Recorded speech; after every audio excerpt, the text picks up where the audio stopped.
नमस्कार मित्रों। मार्च की व्यस्तता में कई दिनों बाद कुछ किया जा रहा है।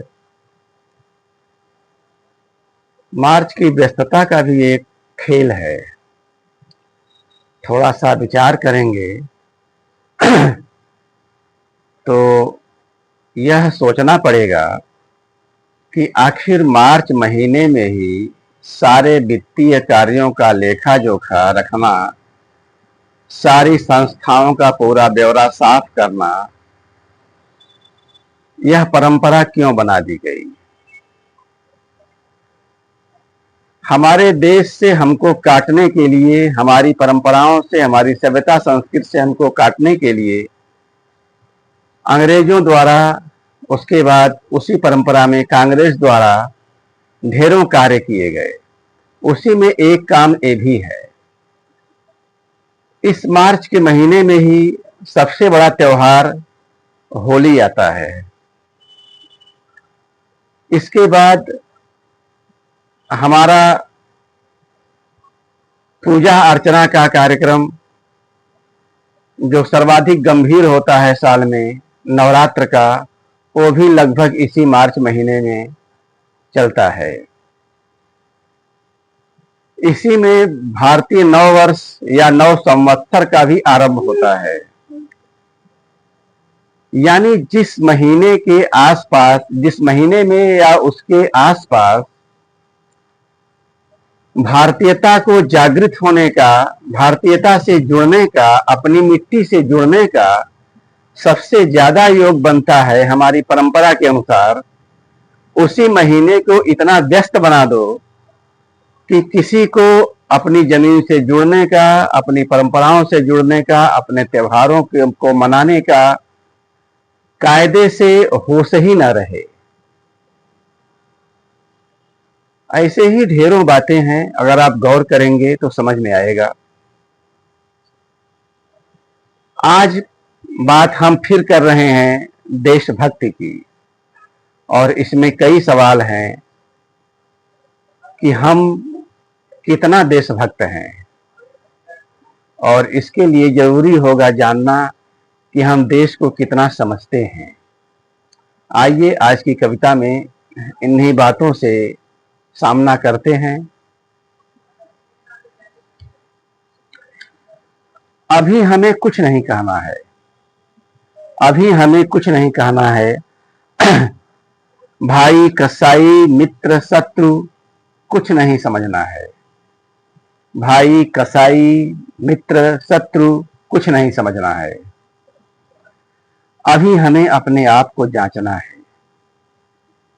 अभी हमें अपने आप को जांचना है। आओ फिर शुरू करते हैं, आओ फिर शुरू करते हैं। हमें तुम्हें अच्छा लगता देशभक्त कहाना, तब जरूरी हो जाता रिश्ता समझना अपना और अपने देश का। तब जरूरी हो जाता रिश्ता समझना अपना और अपने देश का।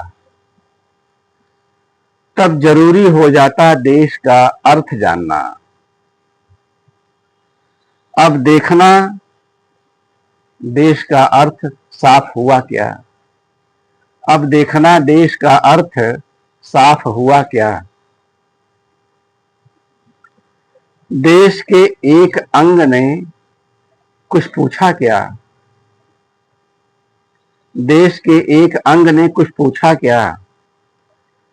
जमीन को देश के रूप में गढ़ने हेतु जरूरी भाषा कोई हमसे पूछ रही। जमीन को देश के रूप में गढ़ने के लिए जरूरी भाषा कोई हमसे पूछ रही। किसी ऐसी भाषा का ताना बाना रचा क्या। किसी ऐसी भाषा का ताना बाना रचा क्या। अब दूसरा अंग देश का हमसे पूछ रहा, देश की संस्कृति को सांसों में कितना बसाया। देश की संस्कृति को सांसों में कितना बसाया। परंपराओं का ताना बाना जेहन में कितना गहराया। परंपराओं का ताना बाना जेहन में कितना गहराया। अब तीसरा अंग कथा कहानियों का पूछ रहा। अब तीसरा अंग कथा कहानियों का पूछ रहा। कहानियां इस जमीन की कितनी तुम्हारी हुई। कहानियां इस जमीन की कितनी तुम्हारी हुई। इनके साथ जीने मरने की धुन कितनी गंभीर हुई।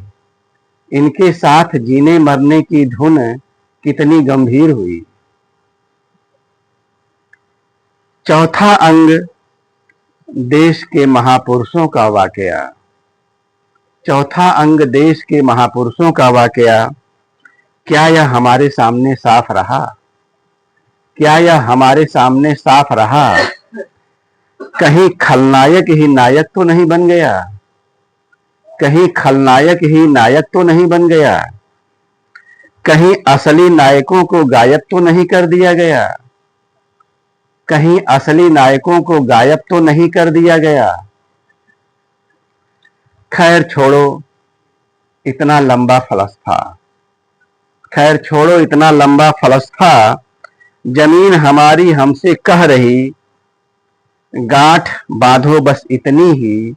जमीन हमारी हमसे कह रही गांठ बांधो बस इतनी ही। यदि देशभक्ति के भाव में जीना चाहते हो। छल में फंसी जमीन को देश बनाना चाहते हो। छल में फंसी जमीन को देश बनाना चाहते हो तो ईमानदारी से जाग कर देश का अर्थ समझो। तो ईमानदारी से जाग कर देश का अर्थ समझो। फिर उस पर अपने आप को कसो। फिर उस पर अपने आप को कसो। तब जो निकलेगा वही तय करेगा। तब जो निकलेगा वही तय करेगा कि हम तुम आदमी कितना देशभक्त कितना। कि हम तुम आदमी कितना देशभक्त कितना। धन्यवाद। नमस्कार।